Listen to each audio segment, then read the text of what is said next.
Goku madali lang tinapos ni Demon Goku. Gohan at Piccolo naghanda na. Hello guys, Ugok Anime PH nga pala, ngayon nga ay pag-uusapan na natin ang Chapter 30 ng Dragon Ball Hawkeye. Pero bago nga ang lahat ay mag-like na nga kayo sa ating video, para lagi kayong maging updated sa mga ganitong klase ng content. Natapos nga ang last chapter sa scene kung saan ay ating makikita itong si Goku na magsasagawa na nga ng matinding training para nga makontrol na nito ang Hawkeye energy nito. Habang sila Vegeta at Jiren ay nag-training na nga din. Dito na nga papasok ang Chapter 30 ng Dragon Ball Hawkeye. At sa unang panel nga ay napunta ang scene dito sa Universe 7 sa planetang Earth, kung saan ay ginagawa na nga ng mga taga-Universe 7 ang utos sa kanila na maghanda para sa paparating na digmaan. Dito nga ay atin makikita ang sparring na nagaganap dito kay Gohan at Piccolo, kung saan sa lahat ng mga warriors sa planetang Earth ay si Gohan at Piccolo nga lang ang naghahanda ng matindi. Ginagawa nga nila ang training na ito before and after ni Gohan sa work niya. Sa nagaganap ng laban ng dalawa dito ay gumagamit nga sila ng physical na pag-atake kung saan ay bawal nga silang gumamit ng kahit anong ki. Si Gohan nga ay gumamit ng Super Saiyan dito para nga makapantay siya sa normal form na meron itong si Piccolo. Sobrang bilis na pag-atake nga ang ginagawa ng dalawa sa isa't isa. Bahagya nga ditong nakakaiwas si Gohan sa mga atake na ginagawa ni Piccolo. Salita nga dito si Piccolo at sinabi nito na lumalakas na nga daw itong si Gohan sa paglipas ng maigsing panahon. Dito nga ay rektang tinamaan ni Gohan si Piccolo ng isang malakas na pag-atake at sagot nga ito sa sinabi ni Piccolo at sinabi nito na ano pa nga daw ba ang masasabi niya, meron nga daw siyang magaling na master. Sa moment na ito ay mas lalo pang ang naging agresibo itong si Piccolo dahilan kaya nga medyo nahirapan na dito itong si Gohan. Ang bibilis nga ng naging atake dito ni Piccolo na talagang nagpamangha dito kay Gohan.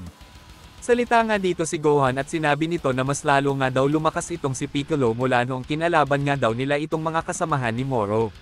Sagot nga dito si Piccolo at sinabi nito na syempre naman, lagi akong nag-training para lalong lumakas, hindi nga daw katulad nitong si Gohan na mas lalong bumibilis sa tuwing gumagamit nga daw ito ng Super Saiyan.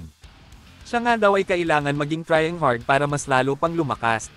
Sagot nga dito si Gohan at sinabi nito na wag nga daw itong magsalita ng mga ganyan, kahit nga daw siya ay ginagawa ang lahat. At dito nga ay mabilis na sumugod itong si Gohan dito kay Piccolo, at rekta nga itong umatake dito kay Piccolo ng isang pagsuntok.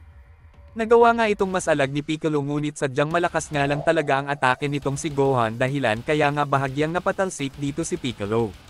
Salita nga dito si Gohan at sinabi nito na nahuli na nga daw niya itong si Piccolo at mabilis na nga ditong sumugod itong si Gohan para umatake. At nang papalapit na nga ito kay Piccolo ay mabilis naman binato ni Piccolo ito ng isang bagay na talagang nagpasakit sa mga mata dito ni Gohan. Salita nga dito si Piccolo at sinabi nito na wag nga daw itong maging overconfident sa mga bagay. Salita naman dito si Gohan at sinabi nito ang mga mata nga daw niya. Salita nga din si Piccolo dito at sinabi nito na ano nga daw ang problema nito, pilitin nga daw lumaban ni Gohan kahit wala ang paningin nito. Dito nga ay inatake na nga ni Piccolo si Gohan ng isang suntok na rektang tumama sa mukha nito. Salita nga dito si Piccolo at sinabi nito na pakiramdaman nga daw ni Gohan ang kinya para magawa nitong makaiwas sa mga pag-atake niya. Na agad namang ginawa dito ni Gohan dahilan kaya nga tinamaan niya dito itong si Piccolo. Sa ginawang pag-atake nga ni Gohan ay natuwa nga dito si Piccolo at sinabi nito na magaling Gohan. At habang nasa ere nga dito si Piccolo ay mabilis na nga ditong sumugod itong si Gohan para nga umatake ulit dito kay Piccolo. Ngunit agad ngang tinapon ni Piccolo kay Gohan ang baluti nito dahilan kaya nga nahirapan na dito si Gohan. Ang cloak nga dito ni Piccolo ay sadyang mabigat kaya nga nag-struggle dito si Gohan. Sinamantala nga ito ni Piccolo at rekta na nga niyang inatake dito si Gohan dahilan kaya nga ito ay tumalsik sa baba. Salita nga dito si Piccolo at sinabi nito na hanggang dito na nga lang daw muna ang training nila. Dito nga ay pinag-uusapan nila Gohan ang nangyari sa kanilang sparring, ayon nga dito kay Gohan na matalino nga daw itong si Piccolo dahil ginamit nga daw nito sa laban ang cloak nito dahilan kaya nga ito daw ang tinamaan ng kanyang pag-atake, at para nga din daw bumigat ang cloak nito. Dagdag pang sabi dito ni Gohan na bumabagal nga daw ang mga pag-atake niya, kaya kailangan nga daw talaga niya na mag-transform para nga daw mas lalo pang bumilis ang kanyang paggalaw. Salita nga dito si Piccolo at sinabi nito na mas tumataas na nga daw ang level ng skills nitong si Gohan, kung saan ay magagawa na nga daw nitong mapantayan or mahijitin siya, lumalaki na nga daw ang improvements nitong si Gohan ngunit parang may kulang nga daw. Sagot naman dito si Gohan at sinabi nito na ano nga daw ang kulang sa kanya. Sagot naman dito si Piccolo at sinabi nito na masyado nga daw mabait itong si Gohan kaya nga daw hindi siya magawang matalo nito, katulad nga daw nito si Goku.